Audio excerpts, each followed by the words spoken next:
देखिए पूरी तस्वीर आपने देखी, इसमें हम कहीं बीच में नहीं आए, सिर्फ सिटी हलचल का कैमरा था और जो वहां पर घटित हो रहा था वो दिखा रहे थे, क्योंकि तेवर बड़े तल्ख थे और तल्ख भी होने चाहिए, क्योंकि कहीं ना कहीं सरकार को बदनाम करने की साजिश थी।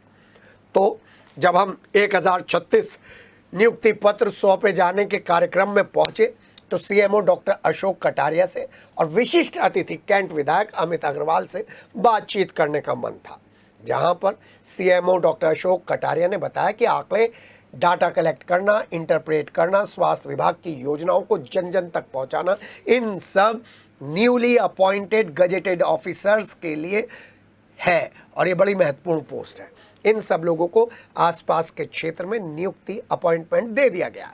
तो वहीं विशिष्ट अतिथि कैंट विधायक अमित अग्रवाल ने बताया कि योगी सरकार में अब उत्तर प्रदेश उल्टा प्रदेश ना होकर उत्तम प्रदेश बन चुका है और किसी तरीके का भ्रष्टाचार उत्तर प्रदेश की सरकार बर्दाश्त नहीं करेगी। वहीं पर स्वास्थ्य विभाग के तौर तरीकों पर भी कैंट विधायक अमित अग्रवाल ने खोलकर अपने विचार रखे और कहा कि अधिकारियों की वजह से लो वोटिंग परसेंटेज जैसी समस्या से राजनीतिक दलों की साख पर असर पड़ता है, राजनीतिक दलों को जूझना पड़ता है और वो इस मामले में अधिकारियों के व्यवहार को लेकर बड़े व्यथित हैं और विशेष अधिकार के तहत विधानसभा में ये मुद्दे उठाएंगे। उन्होंने जिला अस्पताल का भी मुद्दा हमसे शेयर करा।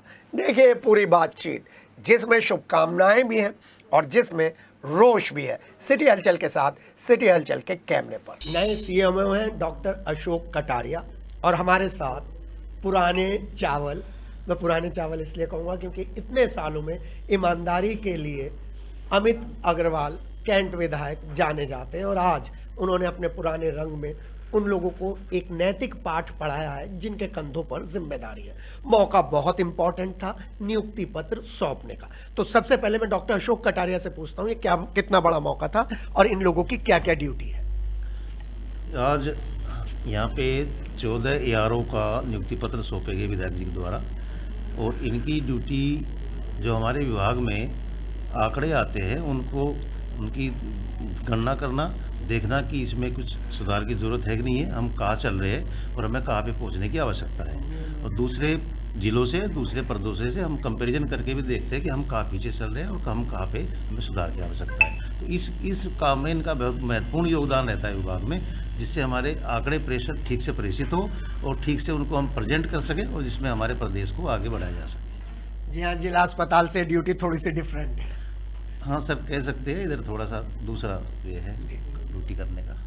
आज एक बहुत अच्छा सुखद अनुभव हुआ और उस अनुभव को मैं आप लोगों के साथ ज़रूर शेयर करना चाहता हूं, क्योंकि जनप्रतिनिधियों का यही काम है कि वो अपने साथ साथ अपने जितने भी लोग हैं उनको एक आईना दिखाएं, उन्हें दिशा निर्देश दें और अगर वो एक्सपीरियंस्ड हैं तो उन्हें बताएं कि जीवन में कैसे काम कर सकते हैं। सर मैं तो आपका फ़ैन हो गया, आज फ़ैन हो गया, क्योंकि जिस उम्र में लोग सेटल्ड होना चाहते हैं, शिकायत करते हैं, उनकी शिकायतें नहीं सुनते हैं और जब आपके पास पहुंचते हैं तो शिकायत का तुरंत असर। देखिए आज बहुत बड़ा अवसर है, सरकार ने उत्तर प्रदेश में 1036 लोगों को रोजगार दिया है। राजपत्रित अधिकारी के रूप में नियुक्ति हुई है उनकी, गजेटेड ऑफिसर। मेरठ में भी 12 नियुक्ति पत्र हमने दिए हैं और वो सब चिकित्सा विभाग के अंतर्गत हैं। जैसा सीएमओ साहब ने आपको बताया है कि उनका काम आंकड़ों के ऊपर काम करने का है। आंकड़े ग्रहण करना, रिसीव करना, उनकी विवेचना करना, उनमें कहीं लूप होल्स हैं, कहीं उसके अंदर कमजोरी है तो उनको ठीक कराने के लिए हिदायत कराना और उन आंकड़ों के आधार पर हमारी विवेचना होगी नेशनल लेवल पर और प्रांतों का मुकाबला हमसे होगा। तो वो प्रांत आगे क्यों आ रहे हैं, हम क्यों पीछे रह जा रहे हैं, या हम आगे आ रहे हैं तो वो प्रांत हमारे ऊपर चोट करेंगे कि यूपी क्यों आगे जा रहा है। जैसे मैंने कहा था, जब हम उन सरकारों में थे जो सरकारें जनता की चिंता ही नहीं करती थी, सपा या कांग्रेस की, तब उत्तर प्रदेश को लोग उल्टा प्रदेश कहते थे। आज वो उत्तम प्रदेश क्यों बन गया? कि संकल्प के कारण से बना है। वो संकल्प अपने मुख्यमंत्री जी को उद्बोधन सुना, हमको जनता को हर स्तर पर खुश रखना है, उसको सुखी रखना है।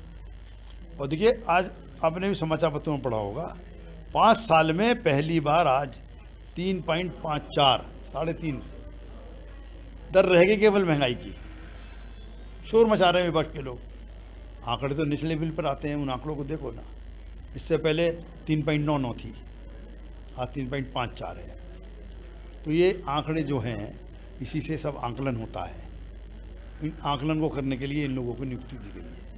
हमने इनसे कामना की है कि अपना काम ईमानदारी से करेंगे, पारदर्शिता से करेंगे, और सरकार के प्रति, अपनी नौकरी के प्रति तो ये लगाव उनको होगा ही, क्योंकि परिवार भी पालेंगे अपना, लेकिन शासन के प्रति, सरकार के प्रति और देश के प्रति, प्रदेश के प्रति भी कोई जिम्मेदारी होती है, उस जिम्मेदारी का भी निर्वहन करेंगे, ऐसी कामना की है। सर फंक्शन करते चले जाते, शिकायतें क्यों सुनी?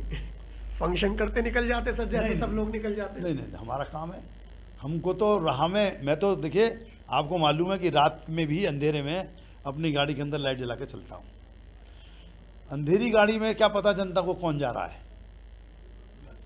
सड़क पर से गाड़ी निकल जाती है, लेकिन मेरा चेहरा दिखाई दे, मैं बैठा दिखाई दूँ, तो हाथ देकर लोग रोक सकें और अपनी पीड़ा और रात के अंधेरे में भी बता सकें क्षेत्र के विधायक को, इसलिए मैं लाइट जला के चलता हूँ। तो क्या दिन में तो भास्कर भगवान है ही। रोशनी कर रहे हैं जी। तो मैं यहाँ आया था, कुछ समस्याएं मेरे सामने आई 2-3, उनके बारे में मैंने जानकारी की, वो उनके बारे में मैंने अधिकारियों से बात की है यहाँ पर।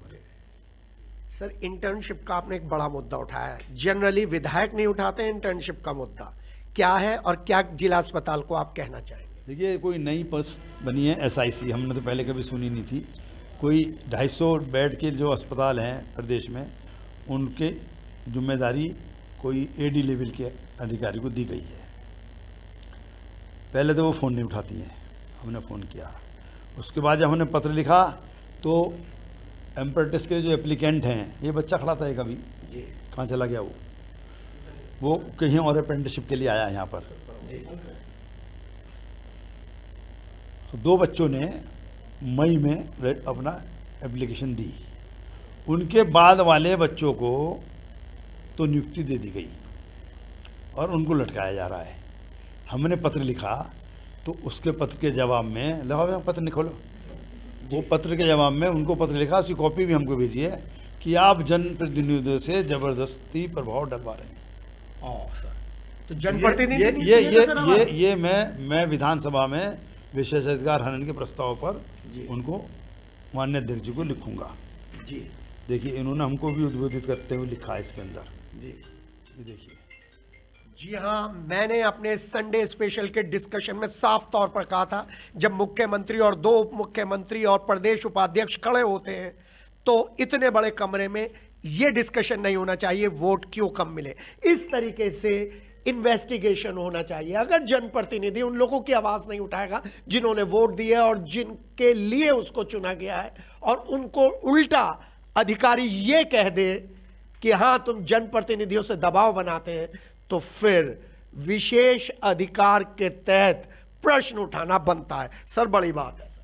देखिए जनता का अधिकार है, जब उसकी नहीं सुनी जाएगी तो वो जनप्रतिनिधि के पास आएगा, और पतीली का एक चावल पतीली को बता देता है।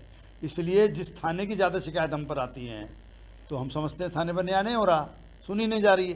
जिस विभाग के बारे में आती है उस विभाग के बारे में पता चल जाता है कि विभाग में काम गलत हो रहा है।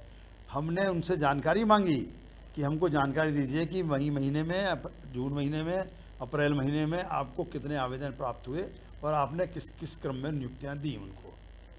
मई वाले को नियुक्ति दी नहीं आपने, जून वाले को नियुक्ति दे दी। कहीं ना कहीं गांधी जी का सहारा उसमें लिया गया। एक हमारे बाबू हैं प्रमोद कुमार, ये सब उनका खेल है। अधिकारी कह रही थी, फ़ोन पर जो जवाब दिया उन्होंने तब दिया जब मैंने डॉक्टर साहब को फ़ोन किया, CMO साहब को। CMO ने निश्चित रूप से उनसे कहा होगा, तब उन्होंने पलट के हमारे फ़ोन पर बात की। बोली नहीं मैं ट्रेन में चढ़ रही थी इसलिए मैं आपका फ़ोन नहीं उठा पाई। चलिए कोई बात नहीं, फ़ोन नहीं उठा पाई।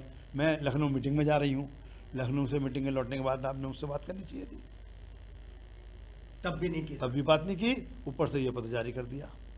सर हम 3 महीने पहले, 4 महीने पहले साथ बैठे थे और उसमें हम डिस्कस कर रहे थे लो वोटिंग परसेंटेज का क्या कारण है। यही अधिकारी है ना सर? ये अधिकारी नहीं, क्योंकि आवाज ही नहीं सुनते। ऐसे अधिकारी, ऐसे ऐसे कर्मचारी ये शासन को बदनाम करते हैं और बदनाम करने के कारण से जनता नाराज़ होती है। जनता नाराज़ होती है तो वोट चाहे विपक्ष में ना दे, घर बैठ जाती है। इसी कारण से परसेंटेज भी लो होता है। इस कारण से वो वोटर भी सही निर्णय नहीं कर पाता। वो निर्णय हमारे को इनके काम के आधार पर देता है।